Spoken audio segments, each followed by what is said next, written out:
All right, with the hope that people are finding their way to this new live stream link, we are going to kick off with today's panel discussion on how to pay in the machine economy of the future. With me today are very esteemed speakers that we're all very much happy to welcome, which are Jakob, Richard, Ricky, and David, but they will introduce themselves just after my first introduction. For you guys in the audience, you have any questions to the panelists, please feel free to ask them directly and use Slido to do so. So you can either type in the number 3456 or scan the QR code and ask your questions directly. Also feel free to include the name of the panelist that you want to have as the person answering your specific question, and we'll make sure to extend that during the 15-minute Q&A session at the end. So before we get started, we will, as I said, have our panelists introduce themselves. And for this, I will give the word over to Jakob.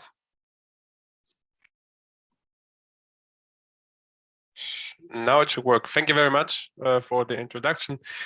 Keep it short and simple. My name is Jakob. I started at Ernst & Young the 1st of January as a manager for digital and emerging technologies and technology consulting.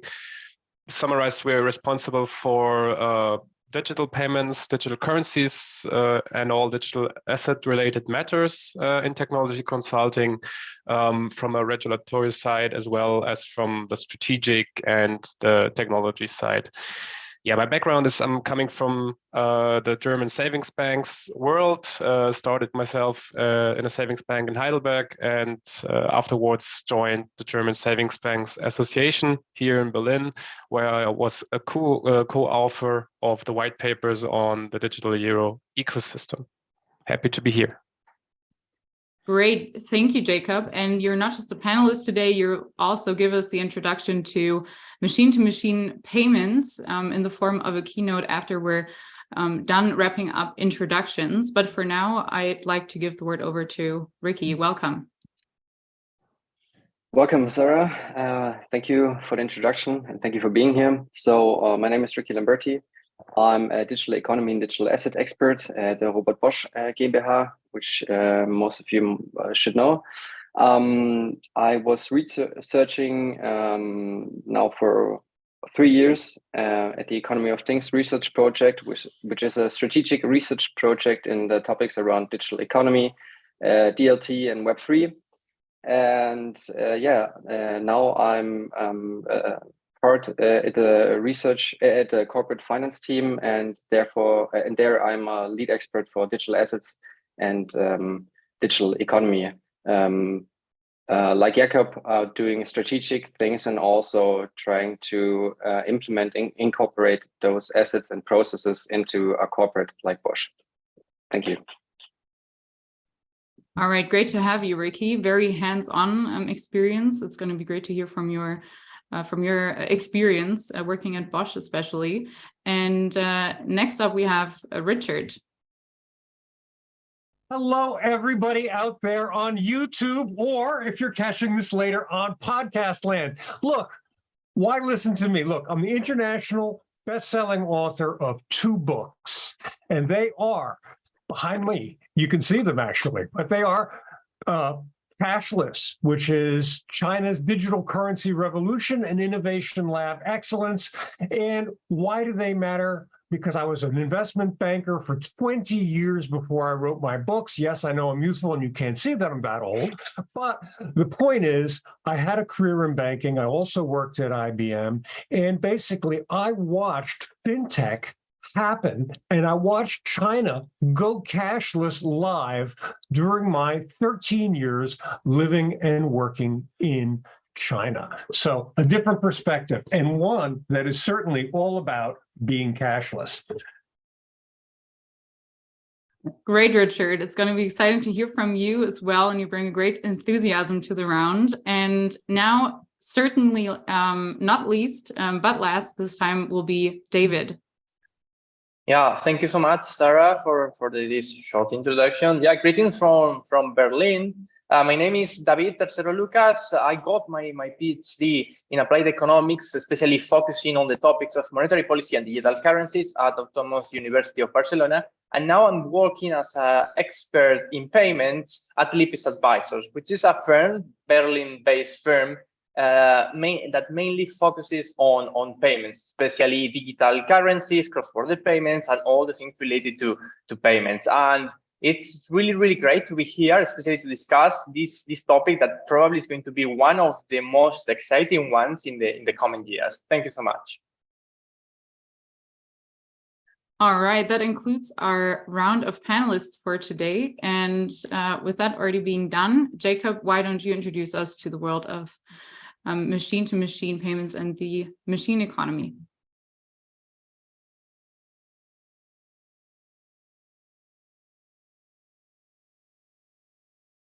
We can't hear you just yet, if it's not just me. Can you hear me now?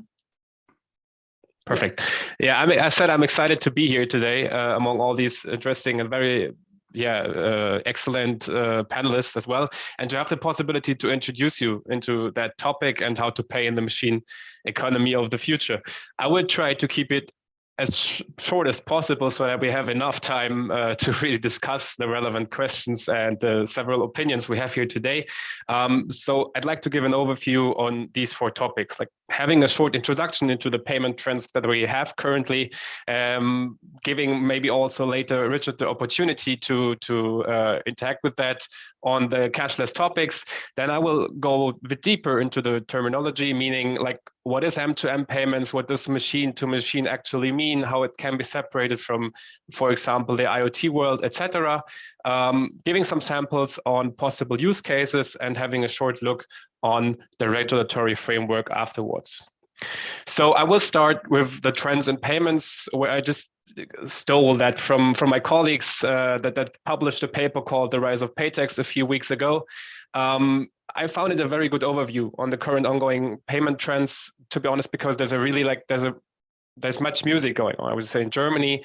And I wanted to pick out 1 or 2 of these trends because they are really relevant for the topic we're discussing today.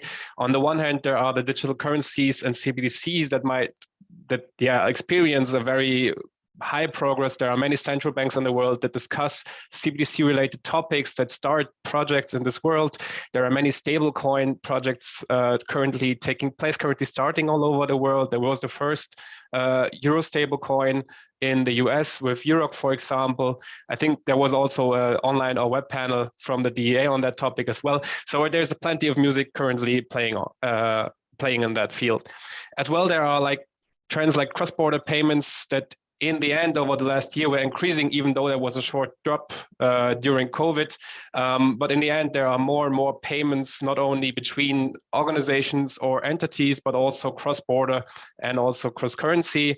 And I think that's a trend that's also related to machine payments. The thing is embedded payments and real-time, meaning that in the end, payments become something that belongs to every process, but in the end is not really realized because it's embedded in the surrounding, it's automated in the end, and integrated into the automated processes, business processes.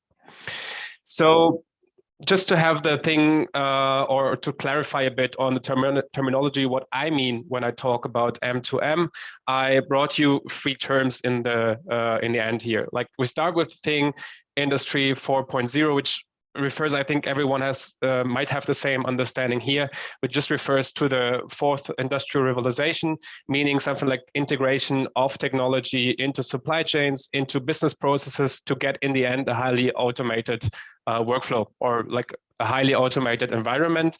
And one part of this is also, of course, payment transactions, and therefore we have to differ, or we have a deeper look into the payments world regarding Industry 4.0. And what I found out there are 2 different terms, IoT and M2M, which I wanted somehow a bit to clarify, at least here, meaning I think there's an illustration on the right side might make it a bit clearer how to differ between that. M2M means in the end the direct communication between machines within a network, and where information can be small amounts, for example, are passed within the network, while IoT, on the other hand, interconnects all of them through a centralized network somehow. It might be the internet, for example, and where masses of data, for example, are stored and also communicated. So they are often used synonymously, but in the end, IoT depends on M2M, but it's not the same, vice versa. And I wanted to clarify that somehow, because if we're talking about M2M payments today, at least from my side, I really wanted to focus more on the thing, how machines can interact in that term directly among each other. So I tried to dig down a bit deeper on the different standards and listed these both, I found these two bullets. One on the M2M standard, the other one on the IoT standard. In the end, to summarize it, you can say M2M payments refer to the automated flow of payments between two or more machines without the involvement of a human being. That would be my definition that I lay into this topic, or as I would define M2M payments for today's panel, and as I would understand the further topic that we're discussing today. So talking about this, I thought about sample use cases and how you could really make M2M payments a bit more tangible today, because of course we're discussing a very interesting topic, but a more hypothetical one as it is today. And what I found during my research was the general requirements that I listed on the left side, like when or what is necessary for industrial organizations or for companies when they talk about M2M payments. And of course, there's no human interaction or somehow interference needed.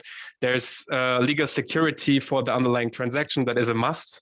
There's, of course, clean and error-free code to determine the outcome of a transaction, because in the end, you're totally relying to what is happening in the communication between two machines. And since you don't want a human being to interact or to interfere, you of course need the clean and error-free code.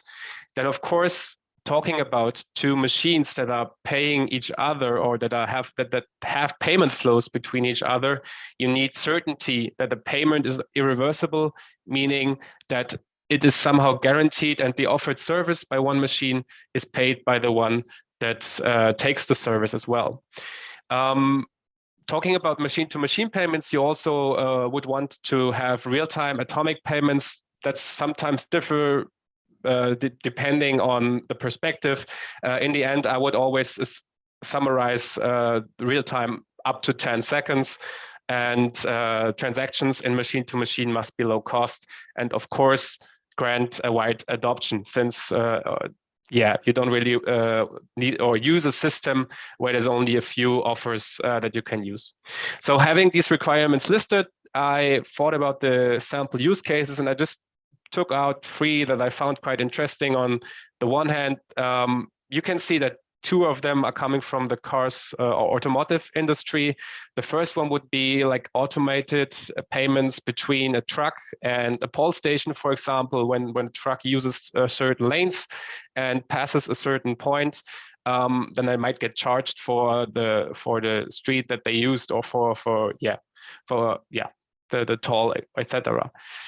The other use case could be where cars fuel up, not meaning like the classical fuel, but they're charging electricity on modern stations. So on the one hand, they receive electricity or battery, they fuel up, and on the other hand, they pay their bill automatically, which could make the car not a profit center itself, but in an industrial context as well, a machine that could show its not output, meaning like the spended amount of money. And the third use case in this context would be smart contract-based payments between 2 machines. Could be within one company, could also be between 2 companies. So machines that interact within a supply chain or value chain, a business value chain, and for delivering, for example, power from the one machine to the other one pays the electricity that it received or the material that it received for production. That could be use cases for M2M payments, seeing the general requirements and the standards that I explained before. So Talking about the use cases, there's a question on how the payments are executed or processed. In the end, there can be several solutions, which will, of course, be looked at later in the discussion a bit more detailed. But in the end, I separated it in two different ways. On the one hand, there are like the conventional payment rails, meaning the transaction between two machines can be made on conventional infrastructure, meaning through, for example, Swift or the SEPA, the SEPA area, right? And the payment can be triggered by the machine and processed in the end as we know it today. On the other hand, a very interesting use case or a way to really process the payment and settle the payment itself could be money on chain. So meaning when we use blockchain, for example, for that topic, we also use the underlying or the blockchain-based currency that is used to settle the transactions. And that could be cryptocurrencies, e-money tokens, tokenized commercial bank money, and in some cases also central bank digital currencies. And the tokens that represent the money can be used to settle the business on the blockchain itself.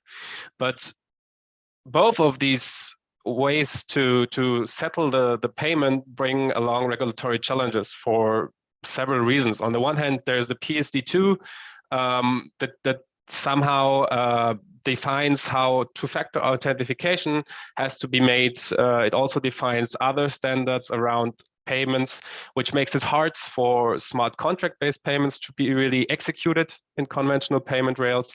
And on the other hand, there are, for example, implications coming from the markets in crypto assets regulation, the MiCA, which defines standards for stable coins or other cryptocurrencies, which makes it harder for them to be really used in the industry for settlement processes. So you would have to rely more on tokenized commercial bank money, where there's no standard, as if we're talking today, to be used. So there are further, or yeah, to be honest, there are many questions arising around that topic, since, as I said, we're still in the infancy of the M2M payments. The financial sector, I think, my panelists will jump in on that in a few minutes. The financial sector, not only, but also the industry expects a lot of this topic, not only that there's the possibility to do it technically, but I think there are some use cases, might be for Bosch, but as well for other ones, where they see the use of M2M payments. So this one has, the topic has strategic implications for organizations, meaning which solutions do you use, which currencies do you use, will you develop joint solutions with your customers, with partners, whatever. What investments do need to be made? That is, I think, another question that has to be clarified on a strategic level. There are questions on the effect on existing payment methods, not only for the organizations itself, but I mean in general for the financial sector, meaning how can you achieve convertibility between different forms of money, meaning the money as we know it today, the classic commercial bank money on accounts, but also CBDCs that will develop or come into the market in the next years, stable coins that are developed right now, etc. The benefits that can be provided through other forms of money, through new forms of money, and also through new payment methods that are implemented on top of them, and also the needs for interoperability, since as we see currently, or at least as I am experiencing currently, there are several solutions for infrastructure and different forms of money coming up right now, showing in the market worldwide. And what is needed there is somehow a common standard, or at least certain rails to achieve the interoperability between different systems. So besides that, third point is the technical implications, meaning, of course, on a entity, one's entity's level, you have to clarify which technologically needs need to be provided to ensure your provision of services. How can new forms of money be integrated in your implemented in your systems and connected to other existing infrastructure, and as well, which existing infrastructure must be connected to the new system. So there's a lot to check for organizations on the one hand, but also for the whole market, seeing the several projects that arise currently. As I mentioned before, there are legal and regulatory requirements or challenges that need to be addressed and need to be solved, not only by the private sector, but also by the EU Commission, meaning along the PSD2 and the authorization of payments, meaning the MiCAR that was postponed, if I got it correctly, again, I think to the voting in April. So there's a lot of uncertainty in the market still. And that has to be, or at least in my opinion, needs to be clarified before we see a wider adoption and really real use cases being piloted in the field of M2M payments.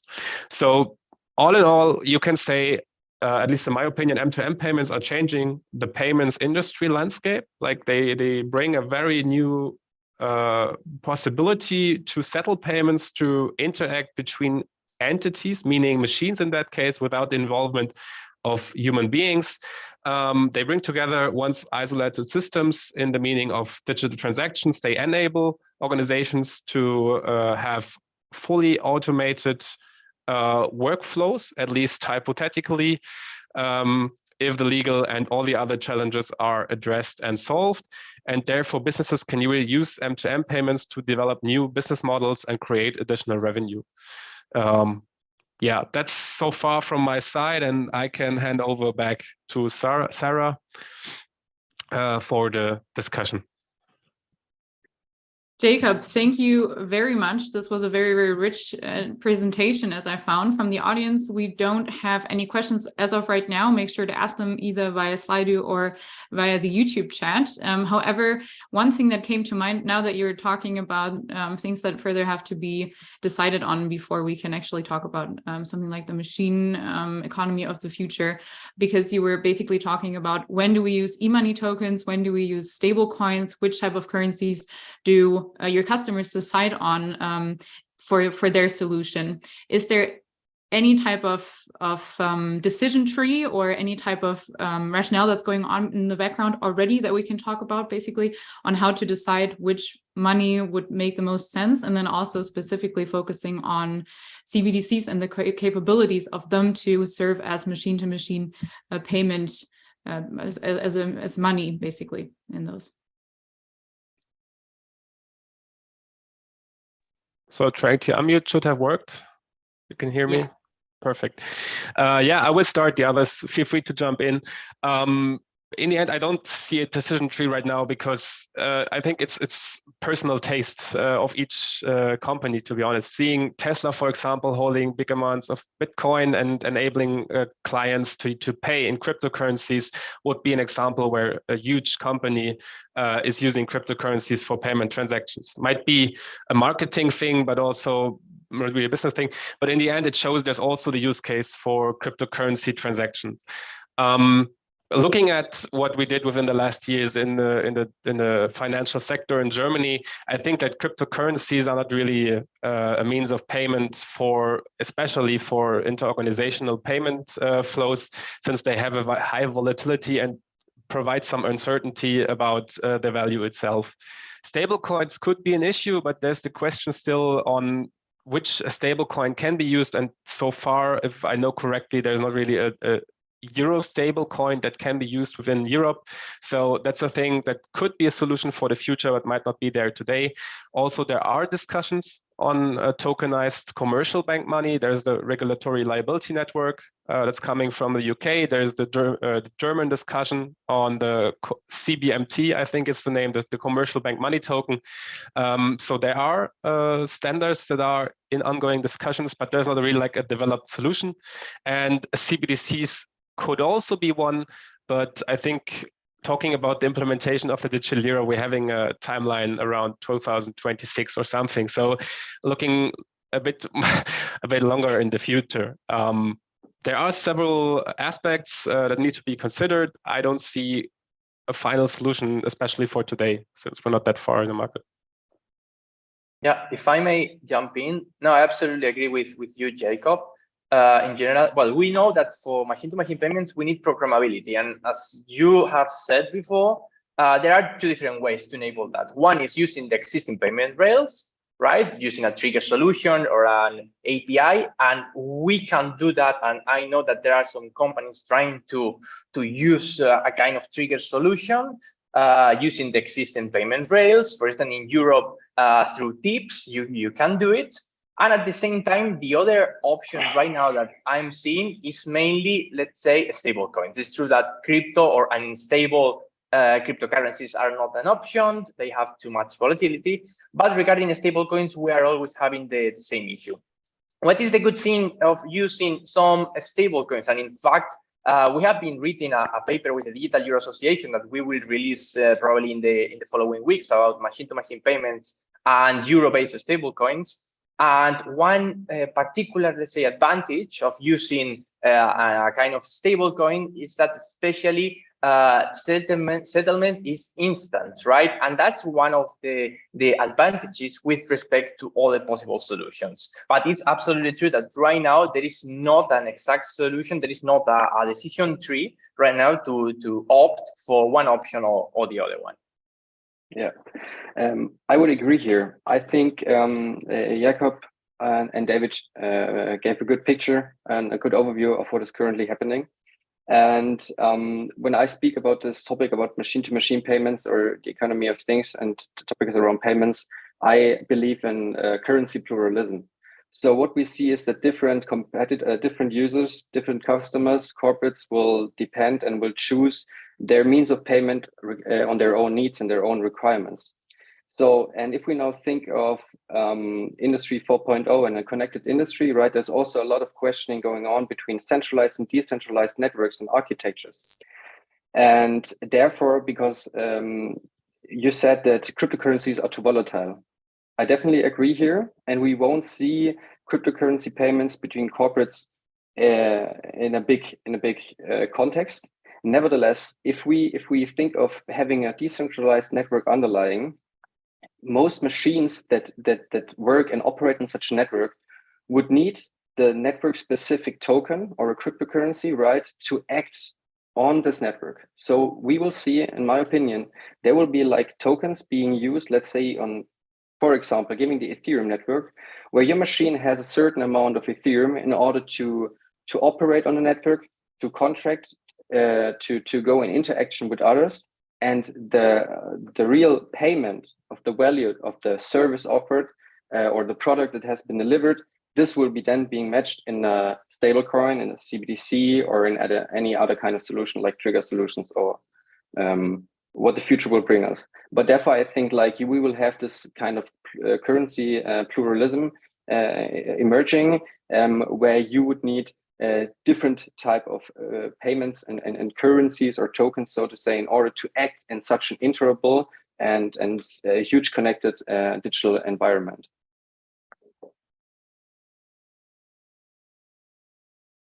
All right, Richard, anything to add to that? Or yeah, there's always stuff to add to that. Look, this is a wonderful discussion because it gets to what I call the crisis of vision for where digital payment is going. And we tend to think of digital payment as I'm going to buy a coffee. It's like every time I hear a digital payment discussion, it devolves to I'm buying coffee. And the answer is nobody cares how you buy your coffee. We do care about what the machines of the future are going to buy with. And that's why we talk about CBDC and to a certain degree about stable coins. And I want to get to the point that Ricky made. And you talk about ubiquity. If you're running machines and you're talking about machines, it's not my machine, your machine, it's the manufacturer's machine. It's very simple people's machines. And when you talk to them and you say, well, you should make your machines take stable coins, or you should make your machine take crypto, or worse, and I think we can all agree on this, I'm holding up right now to the camera, Visa and MasterCard. You know, the Visa and MasterCard logos, these machines run by simple people with simple businesses are not going to pay interchange fees to Visa and MasterCard to have their machine accept payment, okay? So there's a role here that is perfectly carved out for central bank digital currency. Why? It is ubiquitous. It is the national currency, whether it be of Europe or China, who knows? And yes, it is a few years out. But these machines are going to need a common monetary language to speak.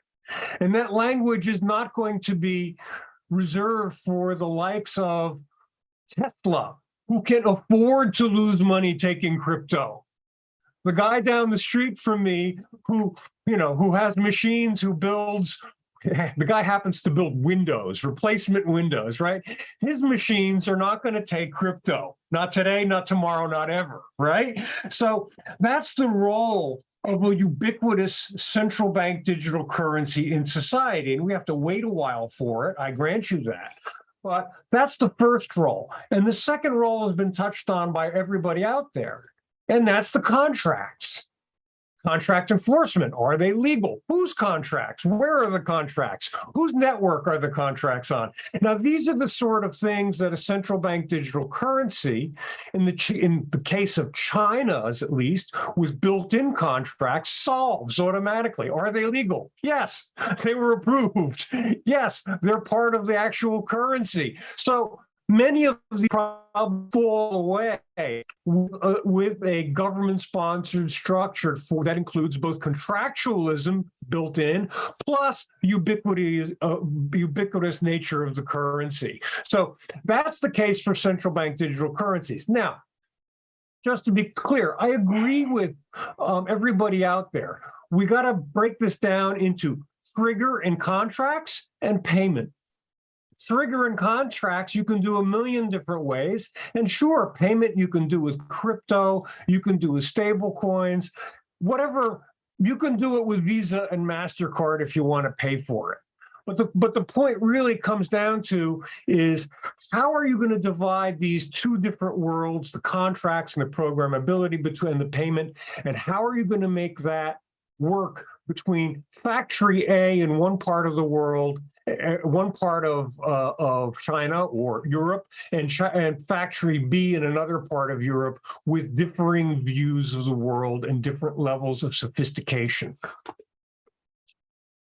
Yeah, if I may, I completely agree with Richard, but it's also true at the same time that CBDCs is something that we are not going to see in Europe or in the United States till maybe, as Jakob said before, 2026, and I don't know about the digital dollar, maybe 2027 or more. So that's like 4 or 5 years. But I agree, and this is also what I have been seeing, talking to people in the industry, that they really want a common framework, a common currency to make payments. And also, I completely agree that in general, using unstable crypto is not a good option, also taking into account accounting purposes. And this is also key, because right now we don't really know if cryptocurrency is a security. If it is not, it really depends on the country. And that's also a legal and really important issue for companies when they are making a payment, that they don't really know how they are going to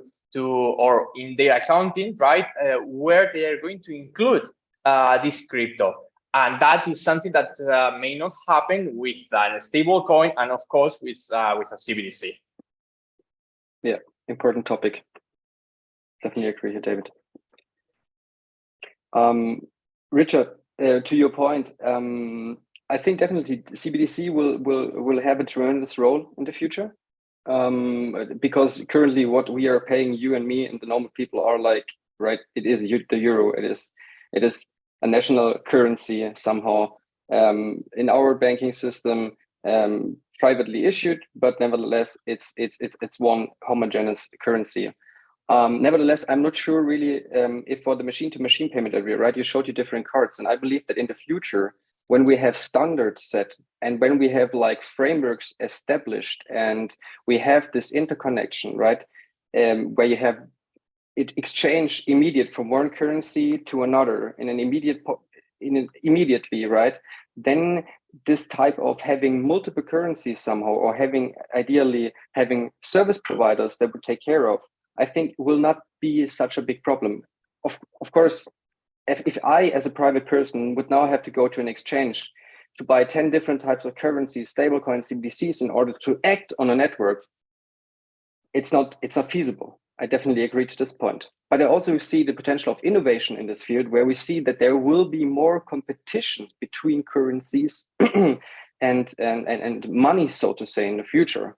And and therefore I don't have that kind of strict position that you're now saying. So I'm more open, and I'm really open also for the innovation, the competition between type of currencies and money emerging in this type of digital economy and digital revolution. Sure. Look, let me jump in here and touch on 2 points. First, let me hit something that David said. Generally, my first concern is domestic machine-to-machine payments, okay? Meaning Eurozone or China, okay? So these are, for me, the 2 major worlds. Now, you say United States. Who cares? It's a big world, so, the US is acknowledged to be way behind in its digital dollar project, but that's really not the issue. The real issue is that in 2026, we're going to have a digital euro. Can we kind of hopefully think that that's the date that we're looking at? And for anybody who's working in the business, that's 3 years away, which is, if you're at least as old as I am, 3 years away is nothing. Okay, so we're there. Right. I'm already advising my clients. This is really funny. I'm already advising my clients to get ready for digital euro or CBDC in China. Or China, it's easy. I tell them to use the trials, but elsewhere I tell them to buy stable coins and try playing with it, But the point is, we're there. We're at that future. Now, so that's to David. Now, to Ricky, the concept, there are 2 concepts here, and one is domestic versus international use. I agree that we will have international use of stable coins.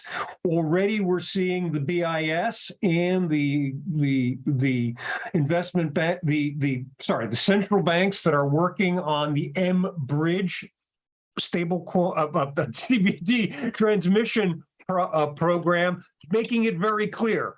Your CBDC stays in your country and it doesn't come to ours. Nobody wants currency destabilization where, say, the digital yuan goes to Nigeria. They're all going to be transferred versus normal networks. So the concept that my machines in Germany would take digital RMB directly is a non-starter. We'll eventually get to a world where that happens, but I agree that's still, when it comes to machines, a way off. So I'm focused mostly on, hey, I got a machine. It's sitting there. How do I connect it to as you said, Ricky, a ubiquitous network, universally accepted, that every machine can talk to? There's only 2 potential systems that can pull that off today, unless we get really free thinking. And the one system is CBDC, which doesn't exist yet. And the other network is the credit card network, which is ubiquitous, but it's wholly unsuited for that future role. Pardon me.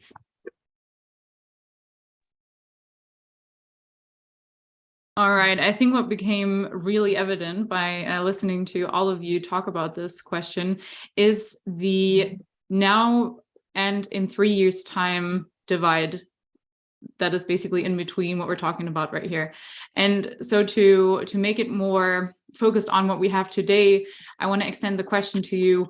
What are the current use cases that we have? And Richard, this would of course be especially interesting, directing towards you, because the ECNY is at least in its piloting phase as of right now. So are there any concrete use cases that are currently out there, and are they using the CBDC? And then also, of course, just extending the question to everyone here, what use cases do we currently see and what currencies do they use?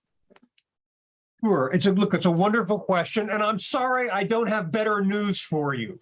The early smart contract use of central bank digital currency, or the ECNY, or the digital yuan, also the digital renminbi, it's got a lot of names, right? So the early smart contract machine use are really very, very simple, and nobody's really plugged them into, say, an industrial machine. However, on the other side, let's look at the machine bit.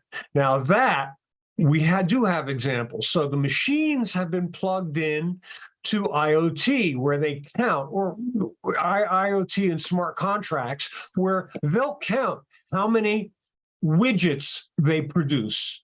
All right. And progress payments are actually triggered to the machines actually producing so many objects. Now, this is already going back a couple of years in China, and that was one of the banks was experimenting with this, and they actually had progress payments made on that. It's not a leap to think that that sort of smart contract will eventually have a digital RMB component built in where the payments are made digitally. So, we have a digital yuan, but so far, it hasn't been machine used, except do you count your cell phone as a machine? And how about this? Then this is an important one. How about machines that are disconnected and don't have signal? Offline payments, yeah. And that's a real issue because, okay, so this is my Chinese cell phone. And this has the digital yuan app. And I can not only turn the signal off and make a payment up to about $300 without a signal, but I can also have a dead battery if I have an Android phone. Sorry, this is an Apple, but if I have an Android phone, I can actually have a dead battery and still make the payment, which is pretty revolutionary. So tokenization of money is good. Tokenization is what allows us to do this. And yes, basic machine-to-machine payments are being made. If you would requalify a no signal cell phone as a non-connected machine. So generally, I would agree to you. But since we spoke about there should be no human intervention, at least for the beginning, then I would exclude your example. Fair point. So when we speak, so as Richard also mentioned, right, having now 3 years until we will probably see a digital euro in Europe is not such a long time. If we're speaking about big corporations, yeah, building up processes and products in an operational environment that is sold to customers. So I think we also probably would need 2 to 3 years until we have really those business models running in a bigger environment. So what we're exploring here at Bosch and also in Germany, from looking now or speaking now from different public funded projects, is that different corporates, right, alongside the value chain, are now trying to explore the benefits of having data spaces, right, where we are connected, where we can share data, and also about having machines that provide and buy and procure services right on the street. So speaking for Bosch, the example that Jakob just mentioned in his presentation was that we are currently exploring cars, yeah, that are parking and charging automatically or autonomously directly with the parking lot or with a charging provider. And this is being now already being tested, and this is what we're trying to enhance and to extend. And one interesting, or for me, one of the most interesting parts will also be the data economy itself, right? So when we're speaking about data spaces where different corporations have their data sets and they're agreeing on sharing their data in a privacy secured way, then we'll see also a lot of new business models in existence. And let's speak about, we're currently exploring also the benefits of having collective and federated learning, right? Where we share our data sets in order to predict, in order to monitor, let's say, all the cars that are in the field, to monitor the data and to get some expectations about, let's say, predictive maintenance in regard to the battery or to the brakes. And when we open up those silos, those data silos currently, and share those data, then I think there will be a huge and many more use cases in the context of machine to machine, between a machine and infrastructure, between the car and the parking lot, whatever, emerging. So this will be an exciting field, the data economy. Yeah, let me jump in also here. I completely agree with with Ricky. Let me also highlight that when we are talking about machine-to-machine payments, as you said before, these are payments where there is not human interaction at all. And usually I like to say that although all machine-to-machine payments are like IoT payments, not all IoT payments are machine-to-machine payments. Being said that, also important to mention, apart from these cloud services, which is also an example that we included in our paper, I also have seen that there are some kind of experimentation with pay-per-use models. And this is also, let's say, an example, right? The idea behind this concept, I mean, it's pretty simple, is leasing a machine to a consumer or company and charging for its use based on some let's pre-established conditions, and that's why the payment is completely autonomous. And that's one of the, I would say, another example of use cases that it is currently used in this space, apart from, for sure, these cloud services, and also in the automotive industry, which is probably the biggest example that we may have right now. Yeah. I would like to compliment it. I hope you hear me. I might not be that hyped like others regarding the use cases. Let me tell you why. If you look up machine-to-machine payments, for example, on YouTube, you see a video. You will find a video somewhere where there's a 3D printer, I think, that has a wallet with the cryptocurrency on, and there's like the solar panels, I think, that also have a Raspberry Pi and attached a Raspberry Pi, also having a wallet. And in the end, the 3D printer pays for the electricity that it spends. I think, as Ricky said, the M2M payment is really like in the beginning. Many corporates and also private persons are exploring use cases based off our today's understanding of how payments flow and how processes go and businesses are made. But on the other hand, it brings several implications about liquidity management. Really, do you want machines to become profit or loss centers, like P&L centers? How do you manage the money that is on every machine in the end if you really have a distributed network where every machine might be a node? So that brings plenty of implications that are not really like being seen today or might not be seen today.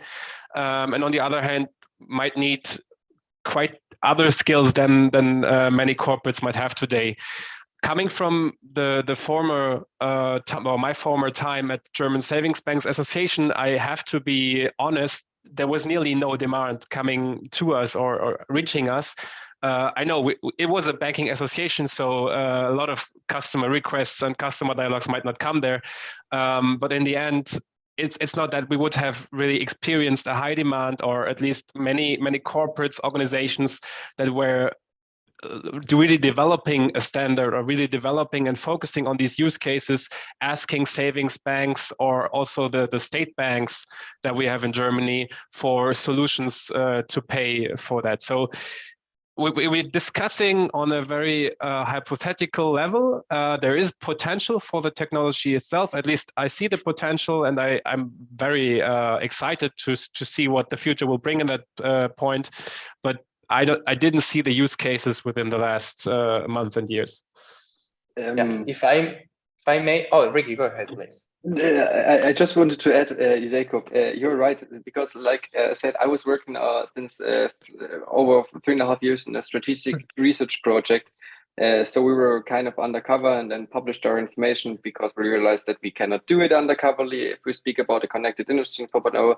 So you're absolutely right. We're currently trying to explore how we do need to set up things, right? So lots of what we do background research, right? And therefore, those things were like in some isolated network or some proof of concept. We did a lot of proof of concept in this field, right? But this now moving from a proof of concept to an operating environment where we're selling products that are secure and safe, and we have all the building blocks necessary.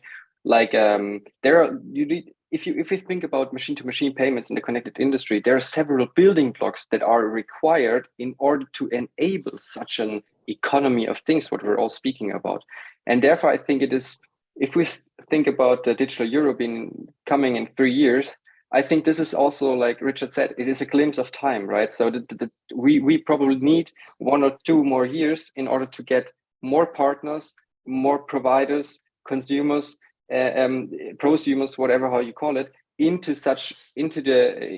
being enabled in order to take part of such an economy where the machine make those payments, right? And if we just think about providing governance structures and building up processes for handling new type of assets, such as digital assets or stable coins, it takes a while. And therefore, I agree to you, Jakob. There haven't been much of this maybe coming to you and asking for a payment method, but I'm sure that over the next 2 to 3 years, if the private sectors and the national banks provide a CBDC or stable coins, and we have interoperable payment solutions, the industry will also provide the use cases for it.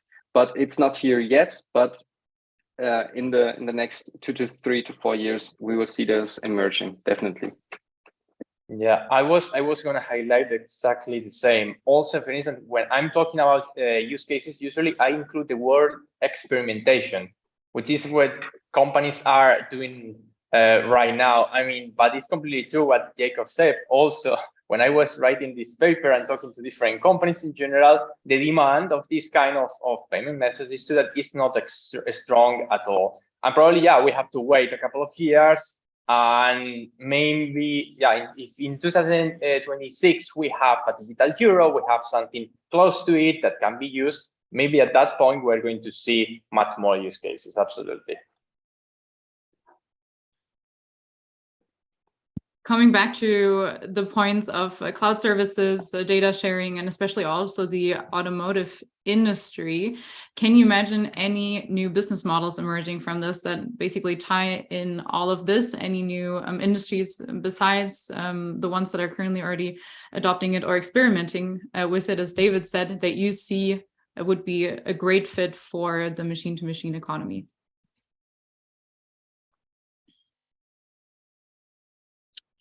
If I may, David. No, Ricky, please. Okay. No, David. So let me mention, a couple of them more that maybe may be relevant for this. For example, one of them that comes usually to my mind is the smart home sector.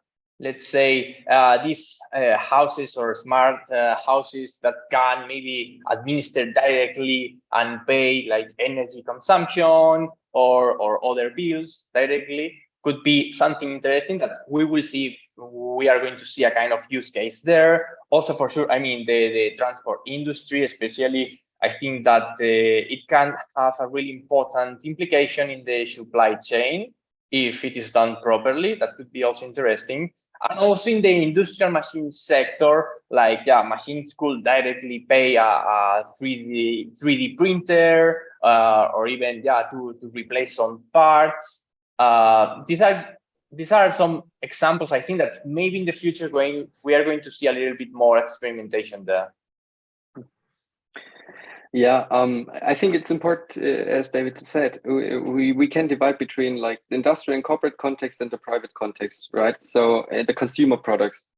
So when I speak about having a car in the future, right, you will get a car, and like also already Tesla is somehow doing it, right? You have the car and it has all the functionality. But if you do not buy for it, right, you do not have it. So there will be a lot of subscription-based models, usage-based models, and revenue sharing models where you buy an e-bike, and for one day you would need like the highest level of power for your e-bike. So you just procure it for the one day or for the 1 week, and then you set it off, right? So there will be much more flexibility, right? For your air conditioning in the car, maybe you don't need it all the whole year, so you just procure and pay for it during the summer when it is hot, right? And therefore, I think with increased adoption of connectivity and IoT, and also the increasing intelligence and automation through AI, and I think most of you or all of you have already explored ChatGPT, right? Things are moving forward now in this space, and when things are getting smarter and things are connected, and you could just activate new business models or services from the car that you bought or from the refrigerator or whatever, then there will be also more and more business cases coming to life, in my opinion.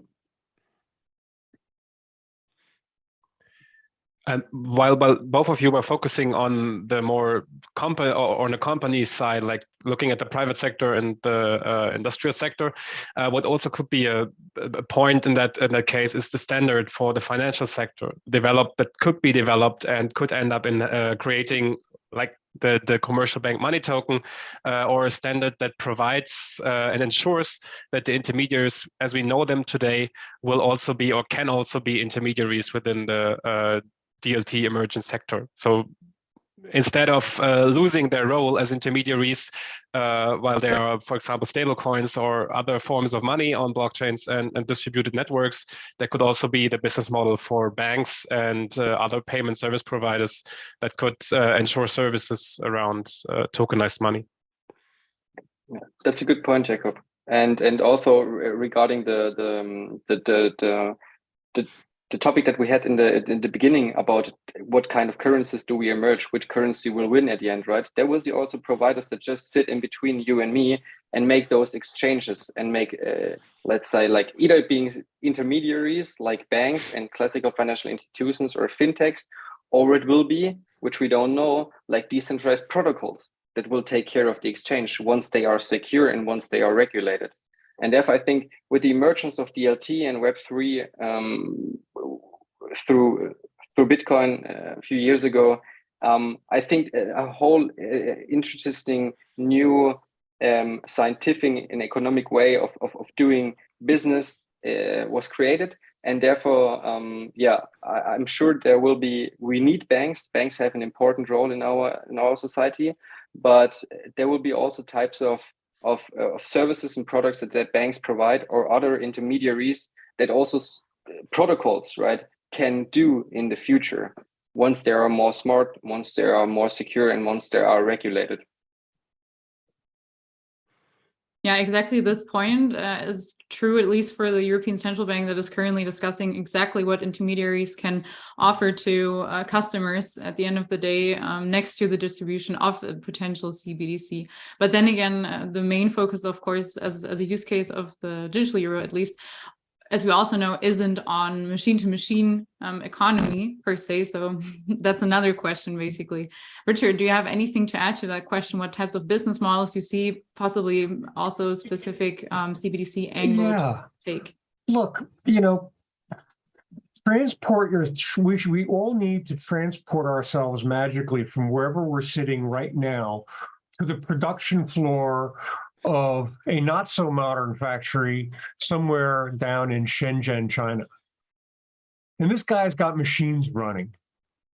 So basically, when you're talking about M2M payments, everything that we're talking about here is either payment on consumption or payment on production. And we have a system that is essentially got a lag built into it, where if I'm that guy down in Shenzhen producing widgets in my production floor, I'm waiting months before I get paid for them. Why? I got to put them in boxes, I got to ship them someplace. And built into that is this additional cost. All right, because the guy simply got to wait for his money, or the guy or the girl, pardon me.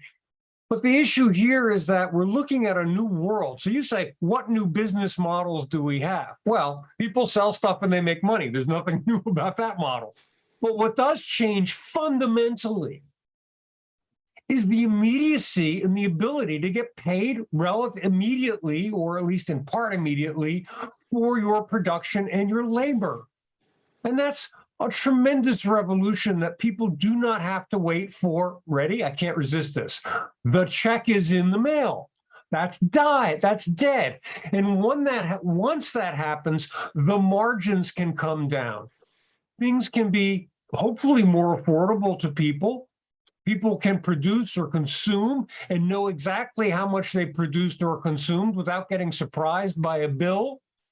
And how many of us have been surprised by a bill that we got for consuming something? Doesn't matter what it is, right? We've all gotten that.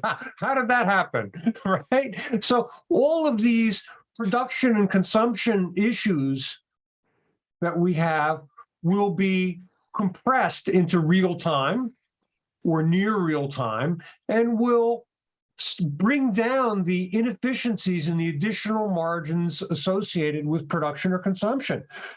And that's a revolution. I think that's really going to be huge. And okay, if you want to tell me that this is still a couple of years off, I agree. I'm not saying it's happening tomorrow, but it did happen already to a certain degree in China.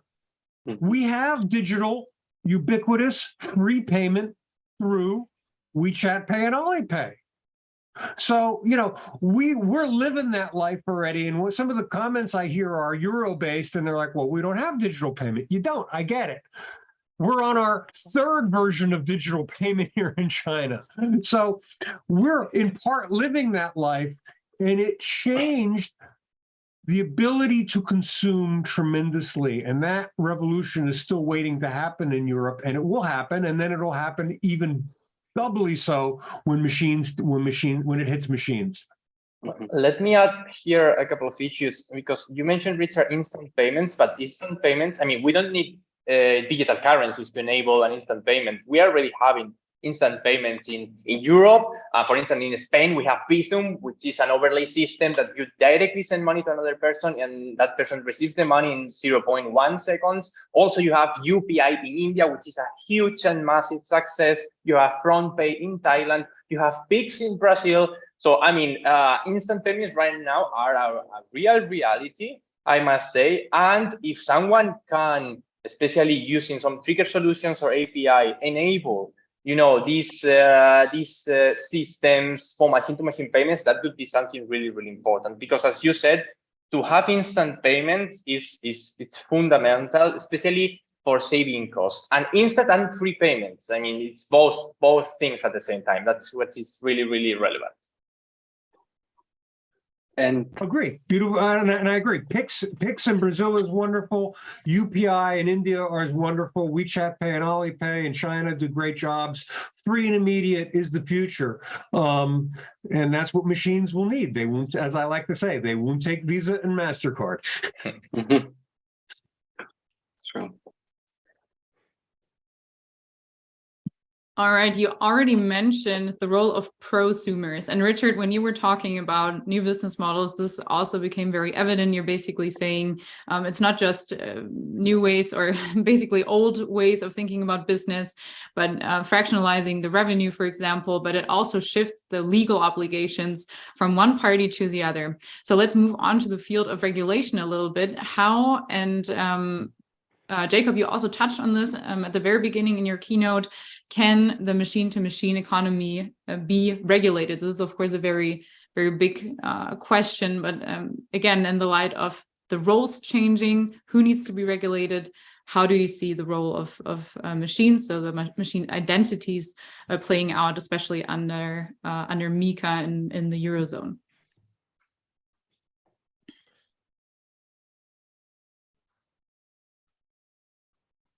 It's a very broad question. Feel free to just focus on one part of whatever comes to mind of those questions. Well, I can. Sorry, I can start. From my perspective, that totally varies from the use case and depends on the underlying use case, because in the end it depends on what machine is used and what network, what kind of transaction is behind that, meaning conventional rails, or is it money on chain, for example, talking about the distributed networks that Ricky mentioned earlier. And all that has implications on the regulation itself. Saying, for example, if you want to take a commercial bank money token, like let's from my side stick to this example that was discussed, I think, initially already in 2018 together with the German Bundesbank, and I think Ricky was also part of this research paper, so feel free to jump in. Yeah, but in the end, having tokenized commercial bank money is a quite interesting thing, but it is still not clear how it is considered from a legal perspective. So is it a real, of course it is sure that it is a claim against the commercial bank itself, but on the other hand, it's not clear if it falls under the protection of the deposit protection schemes, or if it is considered as e-money, because that has implications. For example, for the banks, is it an e-money token that is regulated by the MiCA, or is it, for example, a deposit as we know it today and therefore falls under other regulation? So it has to be distinguished between the form of money, the communication protocols, the smart contracts, or somehow however the communication takes place, and as well I think also the different branches, meaning the areas where the industry where we're looking at the perspective of the organizations. So all of that have implications on the regulatory side. And it's quite hard to really find that one specific challenge or that specific regulation that has to be improved. Mm-hmm. Yeah, good points, Jakob. To add here, I think that in this context of machine-to-machine payments and new payment methods, means of payment now being created, and the private sector is talking about it, and even now the central banks. I think that we need clear regulation on data privacy and data security in this context to protect the consumers and the businesses. And I think this is one problem that China has, right, Richard? You are fast, but you are not looking at the needs of the people.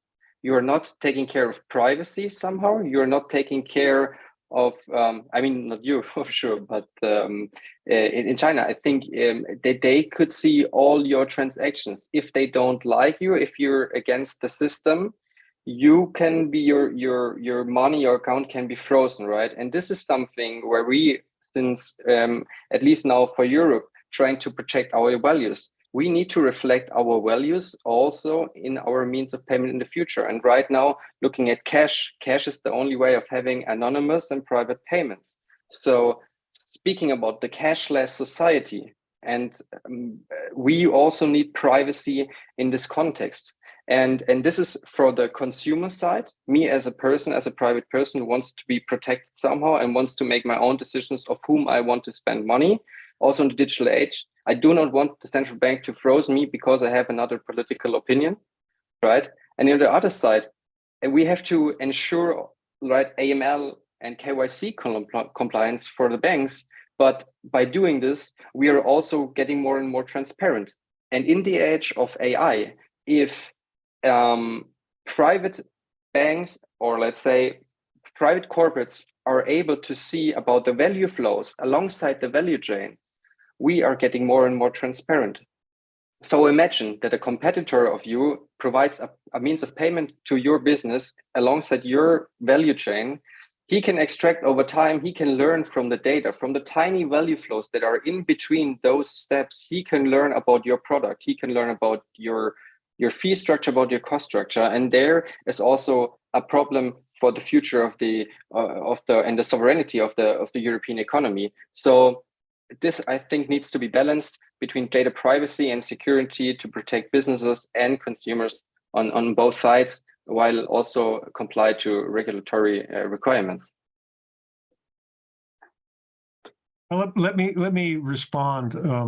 And Ricky, I won't hold this against you, but in July or August of 2022, China passed the PIPLs, Personal Information Protection Laws, which are some of the world's strictest data protection laws in existence. They went far beyond GDP. So, sorry, they went far. GDP, PSD2. Pardon me. So, you know, your concept that China is somehow lawless and therefore not protective of data is a mischaracterization. And I get it. You're from Europe. You don't live here. You don't know it. But just to be clear, not only did China pass personal information protection law, but it passed the AI and algorithmic law to ensure that people were not being cheated by AI and or algorithms, and required strict auditing of both to ensure, ready? I'm going to say it because you'll love this, societal harmony. And it was practical because AI and algorithms are determining the delivery routes for delivery drivers, how much they get paid. So digitization is much more deeply ingrained in our society in China. So the protection of individuals, both their data and their livelihoods, which are based on algorithms, is critical here. So, the other issue you get to, which is payment, is it blocked? Look, just go to Canada. You want to see somebody who is not a, who's not considered a totalitarian state? Go to Canada. They blocked. They did the same. 250 to 300 to 300 accounts. No CBDCs were injured in that blockage. None required. Go to Germany. Go to look at the terrorism laws. Your accounts can be blocked either for tax liens or for terrorism accusations tomorrow with no CBDCs, no China required. So let's leave that for a moment. What we're really fundamentally asking ourselves are, will machines be treated as individuals and entities? Number one. And number two, what contract law and what is the viability of the contract law built in to the payment mechanism that's in the machine? And that's really complicated, because as soon as you go to stable coins, right, or non-governmental payment, whose contract law you're dealing with an ERC token, which is in another nation, which is developed by somebody else, that gets really crazy really quickly. All right. Better, of course, with CBDC because it is a national payment means, and we at least know where the contract law is. Now, but the bigger question is, do we give the same right of privacy to a machine that we give to a human being? And that's the fundamental question that we're going to have to ask. If your car has a payment device built into it, does it have the same right to privacy that you do when you make payments? I don't know. And I don't. I mean, these are real issues that we're going to have to tackle. And I pass it back to everybody else on that. Yeah, I think absolutely. No, Jakob, please. Feel free, David. You can start. Okay, no, I was going to add especially that you, Jakob, said in your presentation that another issue here, which is really, really relevant, is, if in Europe, payment service providers must comply with strong consumer authentication, right? Especially if the payer is a natural person or a company. But how can we apply a strong consumer authentication or two-factor authentication to a machine? That's the topic, right? That's sometimes quite tricky, and I don't know if at some point in the future we're going to see something like that. It's super interesting, but for sure, probably we need more law people in the room to discuss that. Good point. I wanted to add, because it does. I'm not coming from the side whether I like the Chinese setup or the infrastructure for the yuan or not. I was more coming from the point of Ricky that you shouldn't get too transparent for central entities like the central bank, because looking back at the poll back then, I think in 2020 by the ECB on the digital euro, that clearly showed that data privacy was the biggest issue for most of the people that answered the survey. What has to be avoided, talking about, do you really want to have machines have the same rights regarding payments and privacy as human beings?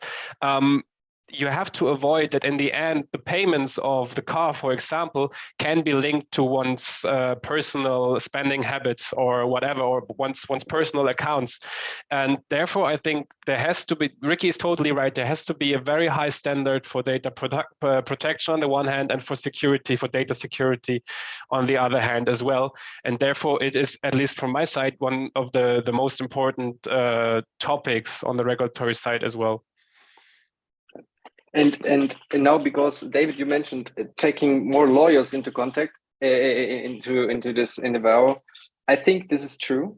But also on the other side, we need more researchers, right? We need more people that build and make use of new technologies. I mean, what we have seen now with zero knowledge proofs, what we have seen with secure privacy secure computing technologies. We have the tools available. With SSI, if we connect all the building blocks that we're now seeing, we could somehow build such efficient systems where we could, on the one side, secure data privacy to a certain degree. And Richard, this is for the question, right? Which kind of limits and should it machine has it to what type of to what certain degree? But we have tools available of building a whole solution that should suit, on the one hand side, regulatory requirements such as AML, KYC, which is required for the banking world. On the other side, securing consumers and businesses from being too transparent. And so I think this two-folded sword, and with the use of technology and the use of lawyers and lots of open and public debates, and I think this is really required, we could achieve this. And Richard, also looking at the PIPL and I algorithm law, I haven't checked it yet. I just checked the technical designs of the ECNY or the white papers that have been published, and looking at those, there's currently no such thing as really like privacy protection from a consumer side. But you're right, we did not really had it in the Canadian world. And I'm sorry, pardon me. Here's my book, and you're telling me that there's no privacy protection built into the privacy. ECNY? You're right, but it's we can have a separate discussion on this, Richard. But there is the possibility of getting accounts frozen. But we're now moving over the top. But as you have seen, we did the same in Canada.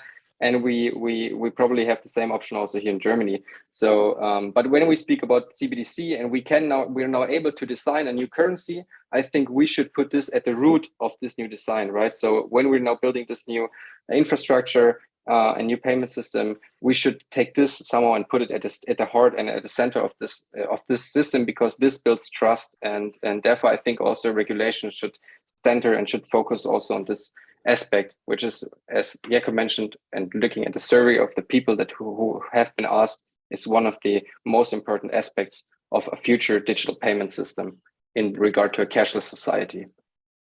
Absolutely. And if I may, also, I would like to touch upon another issue that we have briefly mentioned, which is that right now there is a lack of machine identity framework.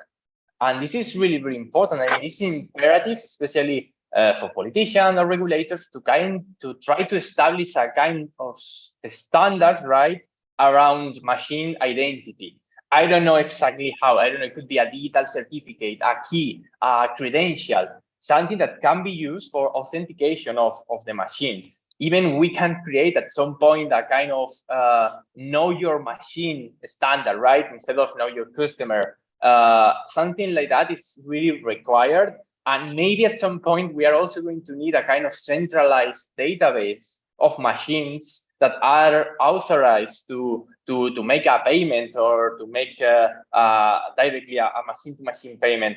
I don't know. Maybe something like that may happen in the future. But this thing of having a lack of machine identity framework is something that is really missing, and it's something that probably is going to change should change in the following years.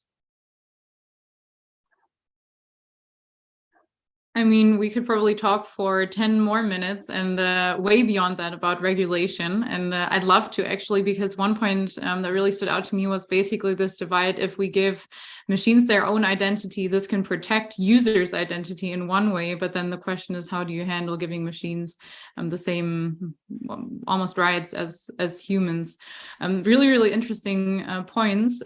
Again, in the interest of time, there are some questions from the audience that arose that I'm going to extend to you now. One person is asking if smoothly running payment systems for companies are a given, what's the value proposition for M2M or IoT payments? We've said they are likely going to be for free, so it's not like there's any type of fee as Visa or MasterCard typically take. Is there anyone that would like to go first on this? Well, one possible value proposition could be the fact that you collect data. I mean, the conventional banks, as we know them today, might be savings banks, corporate banks, or whatever in Germany, might not be known for good reason for using the client's data that they have for selling or sales purposes. But assuming that these transactions would be free or so cheap that there would not be an actual business model behind them, one fact could be the point that you win important or win very interesting data about your clients, about your customers' behavior, and can use them to use them for your other business areas, and therefore make your business processes around mortgages, loans more efficient, more predictions, more secure, etc. And that could enable you to leverage synergies in other fields by the data that you win.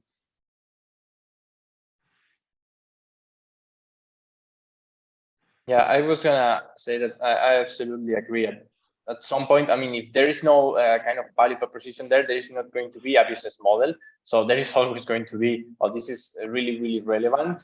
And even in the context of instant payments, I mean, it really depends on the country, but they tend to be almost or completely free, especially for the consumer. Maybe not for the not completely free from the merchant, but for sure it's cheaper than other means of payments. So there is always going to be a kind of value proposition there, absolutely.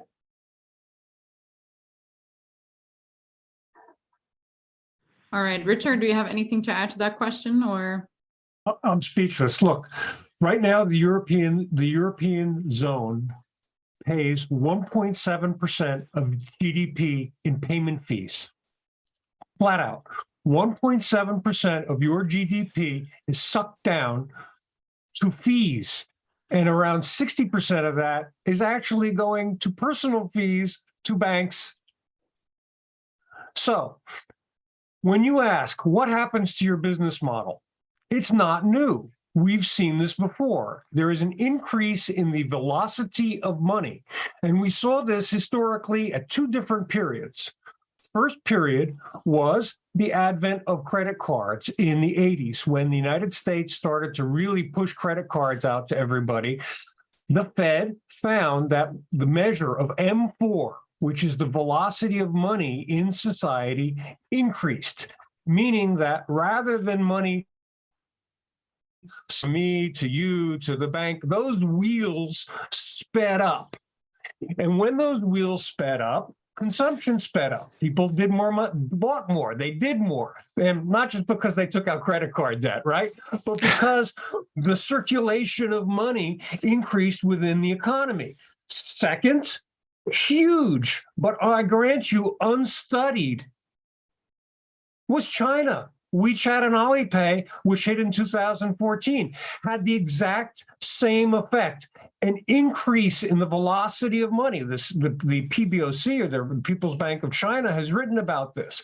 But what it did was it increased people's consumption capacity and the velocity of money in the system. So when you ask me, what are machines going to do to make the world a better place?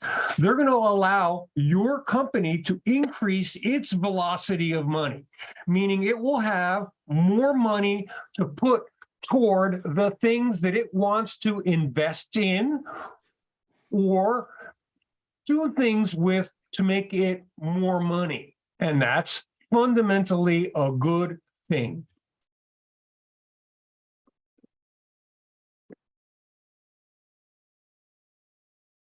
Okay, if there are no further questions on that one, people in the audience were very much interested in the regulatory side of things that you guys already extensively discussed. Is there anything more that you can share on how digital identities will be handled in machine-to-machine payments beyond what you've already commented on?